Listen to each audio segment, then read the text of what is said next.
6 сыныптың 3 тоқсандық бірінші БЖВ-сы бір айнымалысы бар сызықтық теңдеу бөлімі бойынша болады екен. Екінші нұсқа берілген. Бірінші қарайық. Бірінші есепте бұның қандай мәнде екі теңдеу берілген. Осы екі теңдеу мәндес болады дейді. Ол үшін бізде екі белгісіз бар, x және b деген. Бірінші теңдеу бойынша x-ті табайық. 3x қосу 78 тең 9 теңдеуін шығаратын болсақ, 3x қалады. 9-да қалады. 78 теңдіктің басқа жағына қарама-қарсы таңбамен ауысады. Сонда 3x тең 9-дан 78 алсақ, минус 69. Енді x-тің мәнін табу үшін минус 69-ды 3-ке бөлеміз. Сонда минус 23 шығады екен.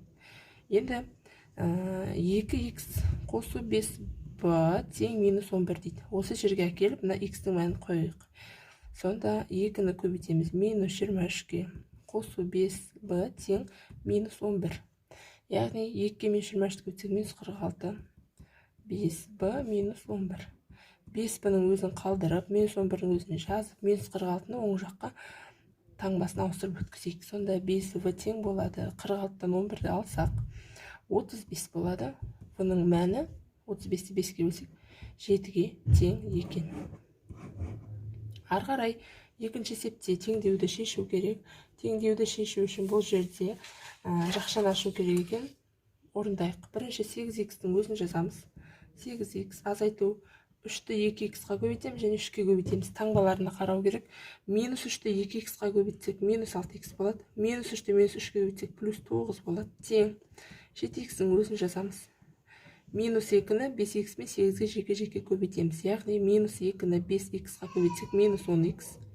Минус 2-ні 8-ге көбейтсек, минус 16. Енді ұқсас қосылғыштарды біріктірейік. Сол кезде 8x-тан 6x-ті алсақ, 2x. Пока осыларды жазып алайық. 7x-тан 10x алсақ, минус 3x азайту 16.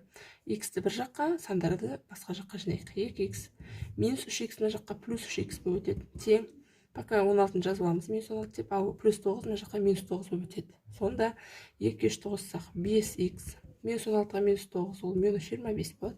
Сонда x-тің жауабы минус 25-ті 5-ке бөлсек, минус 5. Үшінші есепте модульді теңдеуді шешу керек. Бұл жағдайда біріншісін қараймыз. 15x минус 10 тең 5 деп тұр. Яғни осы өрнектің модулі 5-ке тең. Онда екі түрлі шешімі болады. Екі түрлі жауап болады. Біріншісі оң санмен, екіншісі теріс санмен. Тура осы санды бірінші плюспен, сосын минуспен жазамыз. Бірақ байқап тұрғандарыңыздай, мына жерде уже модуль жоқ. Модульсіз жазамыз. Енді біздің мақсатымыз екі жақтан да x-тің мәнін табу.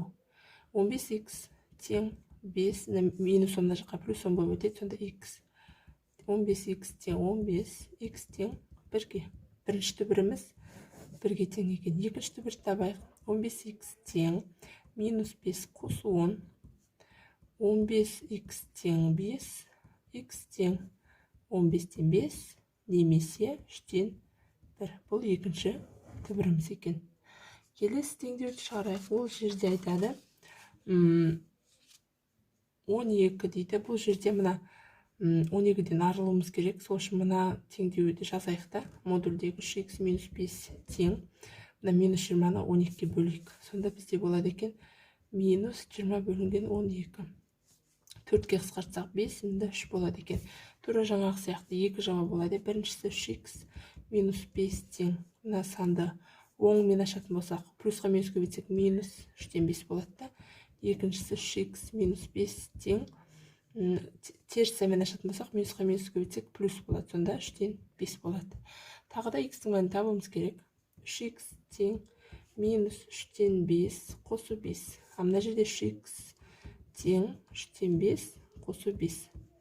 Мына жерде мына 3-тен арылу үшін барлығын бірдей осы ортақ бөлім 3-ке келтіреміз. Сонда бөлімін қалдырып кетуге болады. Сонда 3-ге 3x-ті көбейтсек 9x тең минус 5 қосу 15.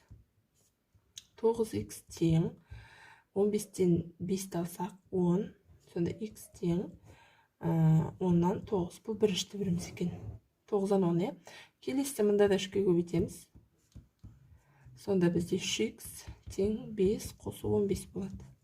3x тең 9, 9x тең 5-ке 15 қоссақ 20. X тең 20 бөлімінде 9. Бұл екінші түбір екен.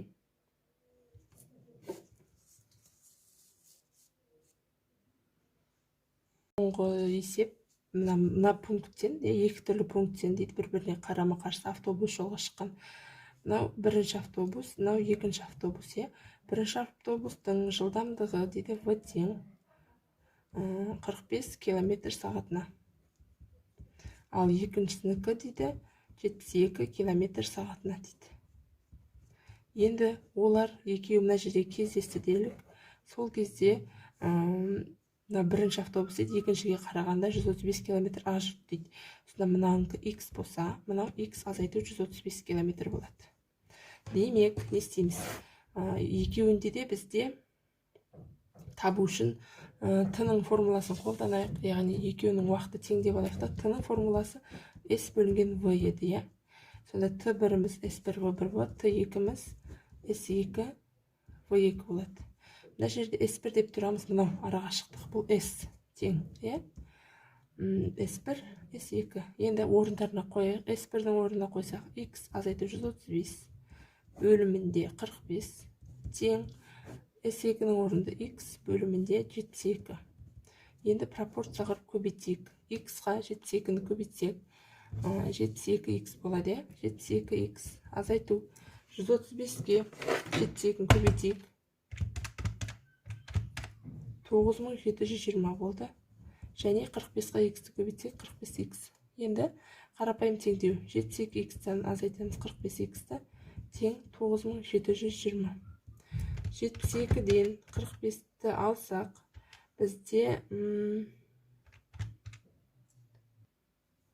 27x болады, Демек, 9720-ны x-ті табу үшін 27-ге бөлеміз. 360 болады екен. Сонда жауабы x 360-ға тең болды. Демек, біз айтамыз, мына екінші автобустың жүрілген жолы 360 км дейміз. Ал бірінші автобустың жүрілген жолы ол 360 емес, ол 135-ке кем деді ма? Осы 360-тан 135-ті алып тастаймыз да, мұнда жазасыздар, Яғни 360-тан 135-ті алып, мұнда жаза саламыз. Екінші нұсқа, мына жерде тура солай теңдеудің белгісіз әріптерді табайық. 2x қосу 36 тең 12. 2x қосу 36 тең 32, 32, 12 емес. Енді мына жақта теңдеу жаздық. Енді мына жерден x-ті табатын болсақ, 32-ден 16 алсақ 16x 8-ге тең. Мұнда x-тің орнына мән бірден қояйық. Сонда бізде 24 болады. 5v тең 34 азайту 24, 5v тең 10, v тең 2 болады екен. Жауаптары осылар. Келесі теңдеуді шығарайық. Мына бірінші есеп. Екінші есепті шығару үшін basics-тің өзін жазамыз. Жақшаны ашу үшін жетіне жақша ішіндегі сандарға жеке-жеке көбейтеміз. Яғни қосу 21 азайту 7x болады. Тең. Мына жақта да тура солай ашамыз, Жақшаларды бәр кезде бірдей ашамыз. 3-ке 5-ті көбейтсек 15. 15 азайту 6x азайту 6. Енді ұқсас қосылғыштарды біріктірейік. 5-тен 7-ні алсақ минус 2x, пока осылай өздерін жазып алайық. 15-тен 6-ны алсақ 9 азайту 6x. Енді x-терді мына жаққа жинайық. Минус 2x плюс 6x тең 9 азайту 21. Демек, минус 2 плюс 6 дегеніміз 6-тан 2-ні ал деген сөз 4x тең 9-дан 21-ді алсақ 12 минус 12. X-ің мәнін тапсақ, минус 12-ні 4-ке бөлсек, минус 3 екен. Келесі есеп модульмен берілген, жаңағыдай екі шешім болады. Бірінші шешімі оң сан, екіншісі ол теріс сан. Яғни теңдіктен кейінгі тұрған санды бірінші плюспен, екінші минуспен ашамыз. 9x 6-тан 15-ті алсақ минус 9x тең минус 1-ге. Бұл бірінші түбір.